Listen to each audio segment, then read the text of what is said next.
What's up, everybody? It's time for another epic battles of RTA where we take a look at some fun matches of the day. It's almost the end of season, so I think we're not going to see too many fun matches. It's going to be like Ganny, Hathor, Molong, Perna, whatever works, whatever's on the top tier list. I actually, by the way, guys, I actually re-recorded I'm re-recording the intro now because I've recorded everything beforehand and then the balance patch info hit. I was like, oh, and then we did the balance patch video, and so if I start talking about we don't know what's gonna get balanced in the rest of the video, that's because I recorded this stuff before the balance patch info dropped. So I'm sorry in advance if it gets a little confusing. I don't think I mentioned too much about that stuff. But anyway, let's take a look at some epic battles of RTA. Alright, first match of the day, DVR Bomber versus... Is that Sai on the left? Is that... Oh, we're seeing Jamire! Hey now, seeing Jamire... Oh, it's the Baron! It's half Barian. It's half Barian comp. Let's see how it does. Let's see how it... And a Vertiheal! Okay. How fast is the Vertiheal? Vertiheal's very fast. Okay, so Vertiheal's getting the turn one. They're gonna go for the Reckless Assault and the bomb onto Jamire, taking him out of the equation fast. And they... Excuse me. And they took out the Ganymede, so there's just a Hathor. But oh, they didn't finish the Jamire off. Jamire has just enough to survive, but they cycled enough that Vertiheal's getting another shot soon. Vertiheal's getting another turn. Did not get okay. Barely took a turn there. Oh my god, so weird units. Like you see G2, G3, weird units. I saw other Vertiheal matches though this season. I saw other, oh, and return dice, because Jamire did reset. It's cleanse and reset. I don't know why I have to we know that. I'm more reminding myself than anyone else. But this is similar to a comp Baron's been running this season. So I wonder how many other people are excited to play around with it. But yeah, the Tableau mixed with the Jamire reset right after that. But Baron's got Baron runes. It's kind of hard to do Baron's comp without Baron runes. You know what I mean? So there is sustain. Oh, that's GG. That's game. That's unless resist. Was that enough resist? Was that an... Oh... The RNG! It's just an RNG swing! Either way, RNG, proc, sleep. Oh my god, the RNG here. Nice first match of the day. And the bomb. But there's no way to cleanse that bomb. So it's hoping for lots of procs from that Hathor. Man, that was a swing in one way and then a swing in the other direction. That's game though. Or is it? Apparently it's not. Hold on. Okay, now that's game. Okay. That was nice though. That's a cool comp to use though. And I've seen him using that with, I've seen Baron using that with Yenhong, Jamire. He even used that with Daphnis. But basically, Jamire, Tableau, Yenhong, Ganymede, and yeah, Daphnis. He actually used Daphnis as well. I'll see if I can get him to... I don't want to show off his runes unless he allows me to, but at least for the Daphnis one, right? I'll see if I can get him to approve showing you the Daphnis runes a little bit later for how he uses Daphnis. I can show, cause like he's in the top of the chart, so anytime he does a battle, you can see what he's using. But I don't want to divulge his roots. Anyway, let's go on to the next match. Oh, we're about to see some craziness. Ragdoll Gianna comes out first. Oh, Ragdoll, you'll be missed next season. So they took out the Zaratu and they took out the Vanessa. The Vanessa is never something that maybe that's why I'm not G3. The Vanessa is never something that I'm really too worried about. But it does help the turn cycling with having the speed lead, just get everyone on that team more turns overall. And I know she's got a defense break as well, but I never feel threatened by Vanessa unless she's violent proccing 7,000 times. So also this I was gonna say fire druid. This dark druid is a cleanse and immunity as well. So it took out the defense break. Cleanse and immunity. Oh, and provoke. I forgot that. Cleanse, immunity, and provoke. And did a decent amount of damage to Chow, actually. Decent amount of damage to Chow. So the Dark Druid is actually generally considered to be the best of the Druids. I wonder if the Druids will get a buff. So we got the in this next balance patch. I'm so hyped about this balance patch, man. I'm so hyped about this balance patch. Oh my god. And I wish I could show you guys the runes for a lot of this stuff. But I don't want to show runes without permission. Maybe since it's the end, people might allow me to show runes at the end of the video. I don't know, but I'll try. I'll see if I can finagle shenanigans all that stuff out. Yeah, that's basically GG. Okay, so this one should be fun. We have when you see the Gani on one go out first on one side, you know the other side's got to pick Hathor if they have it, or they have to be ready to fight the Gani Hathor. And we're seeing the Fire Mermaid, and we're seeing Rika is a scary, scary unit to go up against. No joke. Rika's a scary unit. Jean is a scary unit. A lot of people underestimate Rika. Rika, especially Rika plus Ganymede. Rika plus Ganymede, or even Rika proccing into her sleep. First skill, sleep, first skill, sleep, sleep, sleep, sleep, sleep. So Ganymede first. They're going after the Ganymede first to take him down. Man, that Hathor is so dangerous, though. So really, I mean, this could have gone a little differently. Also, I feel the picks could have been better, as far as the lack of more immunity on the side of Switch.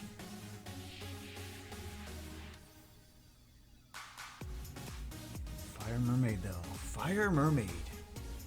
I think Bomber has been using this Fire Mermaid aside from just now. I think this has been something he might have been picking throughout the season, because I remember some people picking Fire Mermaid. So, Fire Mermaid. I did them in some Funsies matches on stream, but Fire Mermaid. There we go. Okay, so I thought this one was interesting. It starts off with Molong, and then it goes to... We're both cleaving! It's now a battle of the who is cleaving. They both wanted to pick speed leads. I mean, a swift-based unit. But the frigate is faster. And that's basically game. The frigate is faster, and I feel like that's kind of game. Well, we'll see. We'll see if there's a comeback. Oh, we'll see if there's a comeback, though. We'll see if there's a comeback. But... as long as they don't resist. Yeah, and now the stunts, and now the shenanigans, and now more shenanigans. And she was reset from the Zyros, and now they're going for the Molong first. But if that dot, I was going to say if that dot kills that vampire, then the vampire's passive does not kick in. Food for thought, guys. Food for thought. So, really, who has the faster swift set? When it's cleave versus cleave, who has the faster swift set? But a speed lead in that situation would have changed the entire battle. But they picked the Molong first. If they changed the strategy though, from they were gonna Molong, and then they decided to counter the cleave with another cleave, but they had picked the Molong already, so they're already one unit down in the strategy, so they only had to work with 4 units for that cleave strategy. You know what I mean? So, if the Molong was something else, possibly something with a speed lead, that could have gone in a very different direction. You know what I mean? Okay. Here we go. Here we go. We have, Okeanos, Molong, and Gianna. And Tiana, and Fire Ponycorn. And we see Olivia picked.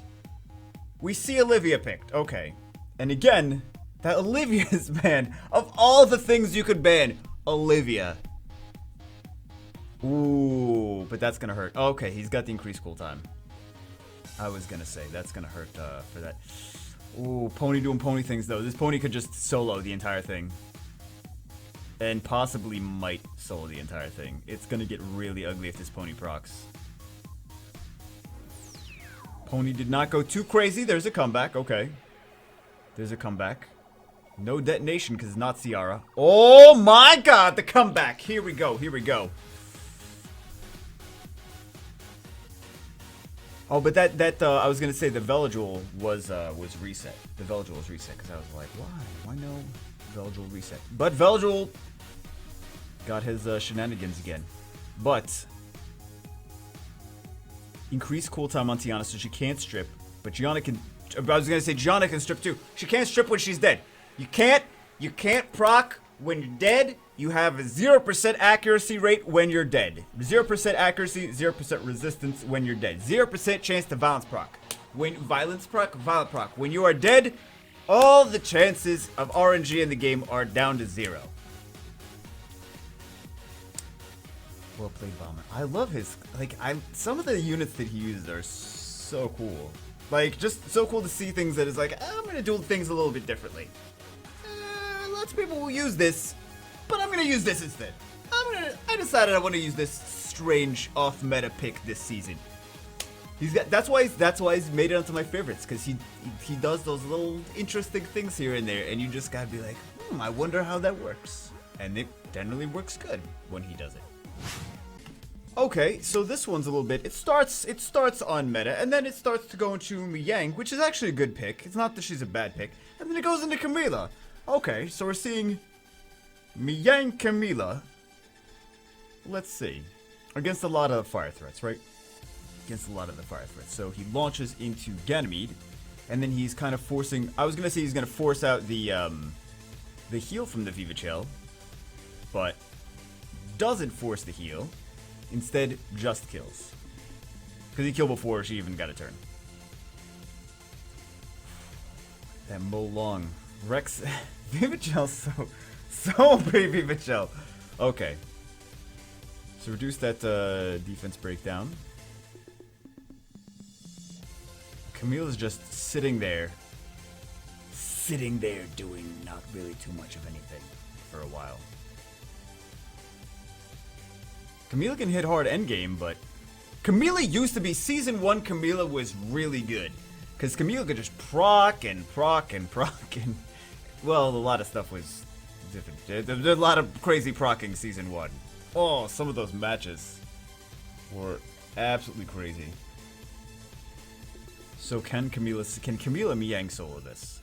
Yeah, I don't feel like it can. She's gonna do. Oh, Camila proc. Hold on. Yeah, it's not enough because Camille's are tanky units. And no proc from Miyang. But not a. Oh! Okay, so not doing really a ton of damage. So now there's heals on one side. This is the comeback is real. Hold on. Then Miyang's tanky enough to survive. Does he go for. I feel like he's going for the Velajul, but I wonder if. I would have played this differently. I would have still gone for this light vampire because the light vampire is generally built with more damage. Veljul's built with more defense. But then again, he's doing just fine without. Yeah, see, it's doing more damage than the Veljul. He wanted to one-shot this light vamp though. This Camila won. I can't even believe it. Okay. I mean, it's not Season 1. The Camila didn't win by proccing like crazy. The Camila just. Battle of the Sustain.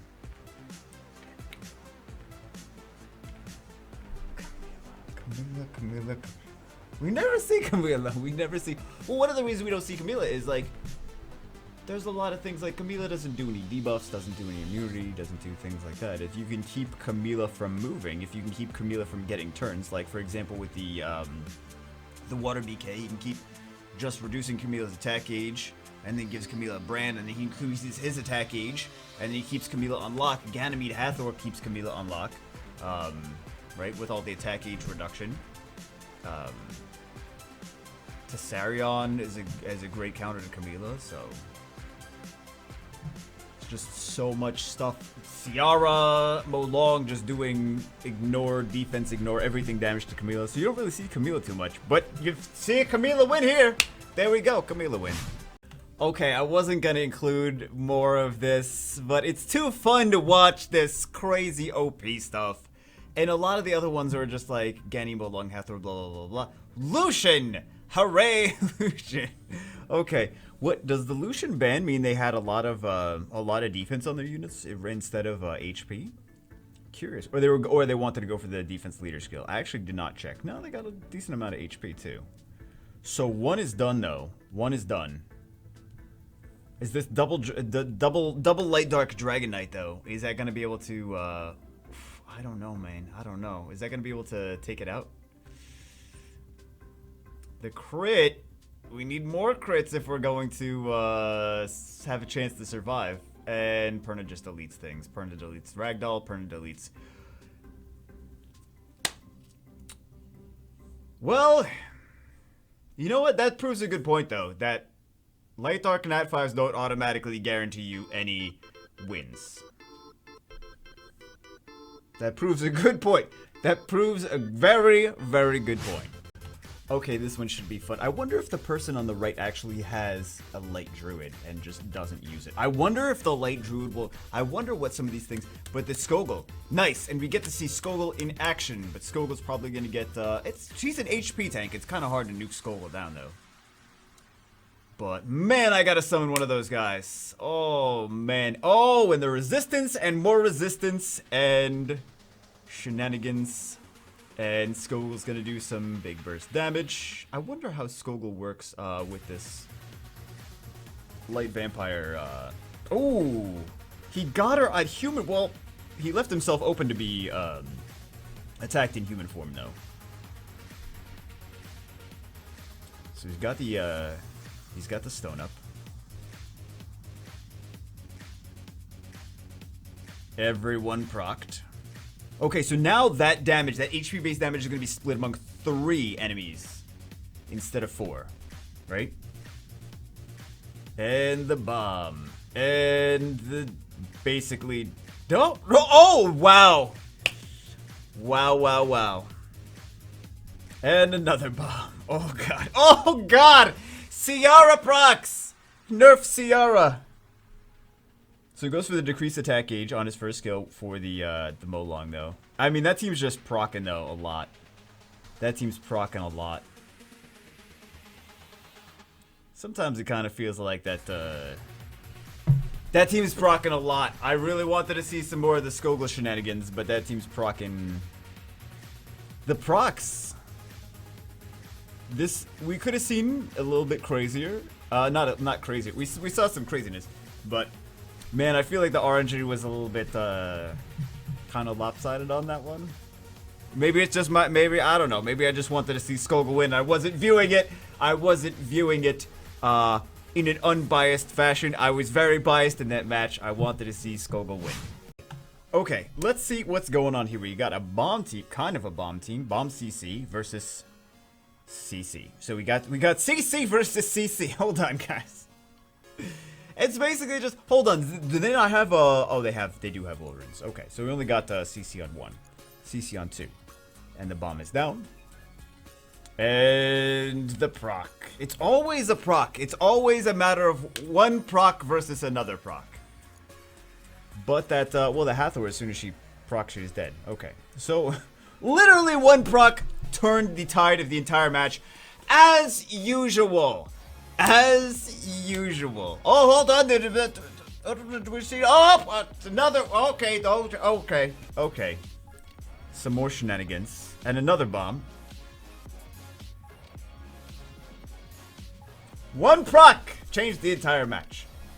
Typical Summoners War nonsense. There's so many pictures of these girls' faces making kissy lipses. In RTA, I've noticed that today. We see an Eladriel, which is in Tianlang. Well, I mean, there you go. Of course, ban the Tianlang when you have the Yen Hong and the Diana. It's a very direct counter to that. Yen Hong turn cycling. Enjoy the turn cycling when you have it. Enjoy your crazy amount of turns while you have it, buddy. Enjoy your Yen Hong. But you know, actually, Artemiel is a really nice pick to pick into... I don't remember which order they picked it, but Artemiel is a really nice pick to pick into the Diana. Because every time she procs, Artemiel can possibly wreck face, and if she's in human form, then he can potentially just destroy her. So this is going to look pretty rough, because even after they nuke... they still have the potential to revive with the Eladriel. I think, see, exactly what I was saying before. Exactly what I was saying before. So that kind of, I mean, I wouldn't have given up just yet. You could have still come back from that, but yeah, half the well, not because you still have enough DPS from Yen Hong and from what's her face, from the Ikaris. So I wouldn't call that a loss right there, but sure, why not? Why not? Okay, I thought this one was kind of interesting. We're seeing a cleave versus anti-cleave. Oh, but then they changed the cleave up to is that? This is gonna be a Swift Veligible. This is gonna be a Swift Veligible. And then El Sharion too. Okay, so El Sharion is here. I wonder how that's speed tuned. I guess El Sharion's speed tuned to go after Garrow. Okay, so he's actually speed tuned to go after Garrow because of the fire speed lead. So I think it would have been different if he was not using the fire speed lead. If he was using what did he have? Ciara? Is that what he had? If he was using the Ciara, I think it would have been a different turn order actually. So how much damage is he going to do to El Sharion? How many procs? How many Diana procs? Oh, not a tremendous amount of Diana procs. Okay. But never underestimate. They don't have. They have the Mo Long way to kill Garrow. But Garrow's crit on his Mo Long though. Garrow's crit on that Mo Long. Man, that Rakuni gets so annoying after a while. They're not gonna nerf Rakuni, right? They're not gonna nerf. Please tell me they're not gonna. Oh, they got the stun on the. Got the stun on the Garrow though.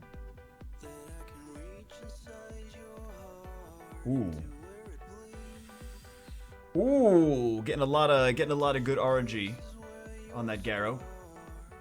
He's just got a skill 1 on that Garrow. Oh, and great timing. Great time for Mo Long to get a turn. I feel like that's game there already. Because there's no sustain on that side. That was some good RNG in terms of taking out that Garrow, though. If the RNG swung a little bit differently. Oh, hold on. Rakuni's fine. They're not going to kill Rakuni that fast. Right? Or is this one-shot Rakuni?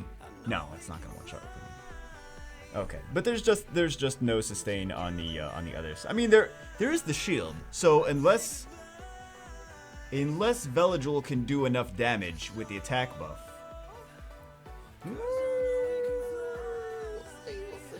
We'll see.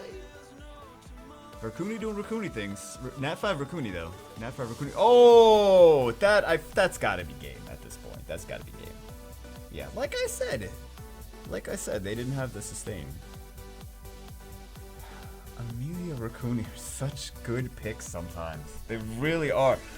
Oh my god. And the importance of speed tuning like Rakuni. A lot of people have their Rakuni speed tuned specifically to go after some of their other key units.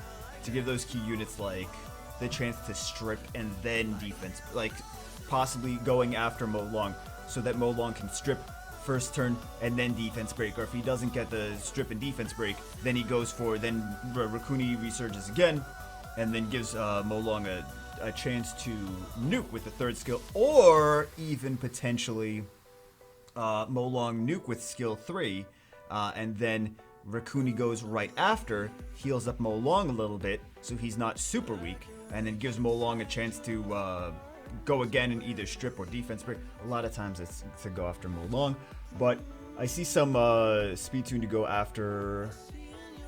Garrow doesn't do speed-based damage with skill 2, I believe. I believe that's Susano that does speed-based damage with skill 2, and Garrow does just attack-based damage with skill 2. Garrow does speed-based damage with skill 1. But for some things, like sometimes they have their Rakuni's speed tune to go also after. I'm just talking. Speed tune to go after their Tessarion or Theomars. This way they use skill 2 defense break. Rakuni resurges. Rakuni fills up the attack gauge again. I keep saying resurge. Wrong unit. I always say this though, but you know what I mean. It's the actual skill name for another skill. But fills up the attack gauge and buffs the speed, which their damage is, the freets are damages based on speed, so they can potentially defense break, do a little fluff damage, and then nuke with the Raccoony research. Raccoony fill up Rabbit's agility, is that what's called? Whatever, stupid rabbit nonsense, you know it. Alright, what do we have here? We see, actually, you haven't been seeing too much this season of Wusa picked so early, because there's so many people running different strips, that you really don't see too much of the Wusa early pick. So let's see what we have here. There's not a ton. There's the Lima, which can strip skill 2, but I wonder what this Lima is ruined for. Okay, so now Molong is free to nuke without any unforeseen. Never mind. Without any doing any damage. That's what I meant. You know what I meant. This is why I'm not a caster. Ooh, and the proc. And the CC shenanigans. And so one of the reasons, let me talk to you a little bit about, let me preach to you from the word of, it changes that fast. The match just from one way to another. Girl. The match changes from one way, like swings in the favor of with one violent proc. With one violent proc, the match changes. One way, and then another way, and then another way, and then another way. Half these matches are decided with accuracy resistance and violent procs. That's what I learned every time I do RTA. I'm like, well, I try to ask myself what I learned from the match. And more times than not, what I learned from the match is violent proc more. That is actually, because I always try to learn something from every interaction, right? From every match, from everything. So they were trying to force the Vivachel to use skill 2 instead of the potential DPS. Wuss is a good pick here, though. I mean, Wuss is a good pick. But just this season, we've been seeing more of him as a later pick rather than an earlier pick, where we used to see him so much as an earlier pick. So he's going for a little bit on one unit. He's going for a little bit on the next, or was he actually? Maybe he was trying to stun. Maybe he's trying to do the DPS to Lima and stun the Vivachel. I'm gonna have to go back and rewatch that. Sometimes I talk too much and I miss a few key things. Very nice, though. Very nice. But I mean, big swings of RNG going from one side to another. I wonder if there's one of the people that was in my chat the other day. Well, from Avenger. What's up, Avenger? Please don't farm me. Please, I only need 60 more points, Avenger. Please don't farm me. They're gonna farm me, aren't they? They're gonna... Alright, guys, that's it for this one. I hope you guys enjoyed it. Since I'm re-recording the intro and outro after the balance patch hit, and the matches were, of course, like I mentioned previously, were recorded, my commenting on the matches were recorded before the balance patch, I don't think we're gonna see a super huge crazy meta shift in the next season. I think we'll see some things just more balanced, but I think we'll see a lot of the same units being used. We'll see, though. I saw some of those 4-stars have some potential, I think. Could be confusing, could be kind of useful. But anyway, guys, that's it for this one. Hope you guys enjoyed it. Again, we'll see next season. We'll see how things change next season. I have a few things I'm interested in building, but I'll see you as always in the next one.